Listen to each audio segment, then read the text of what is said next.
மே 22 2 நாளைக்கு முன்னாடி நாங்கள் திருவண்ணாமலை போயிருந்தோம். ஃபர்ஸ்ட் டைம் போயிருந்தோம் ஃபேமிலியோட கிரிவலம் பண்ணோம். காலைல 3 மணிக்கு ஸ்டார்ட் பண்ணோம். பார்த்தா நிறைய பேர் ஃபேமிலியாக வந்துட்டு சின்ன குழந்தைங்க கூட செப்பல் இல்லாமல் நடந்துட்டு இருந்தாங்க. அந்த டயத்தில் அங்கே டீ கடை மட்டும் இருக்கும். இல்லை நம்ம அதை மட்டும் சாப்பிட்டு ரெஃப்ரெஷ் பண்ணிட்டு போயிட்டே இருக்கலாம். அங்கங்கே ரெஸ்ட் ரூம் ஃபெசிலிட்டி எல்லாமே இருக்குது. குளிக்கணும் அப்படின்னாலும் வந்துட்டு அந்த கோயில்கிட்டே வந்துட்டு எல்லா ஃபெசிலிட்டியும் இருக்குது.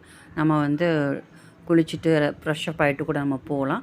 அங்கங்கே இது மாதிரி போர்டு இருக்கும், நம்ம எந்த இடத்துல இருக்கோம், எவ்வளோ தூரம் வந்து கோயிலுக்கு இருக்குது அப்படின்னு சொல்லிட்டு அதையும் பார்த்துட்டே கிளம்பலாம்.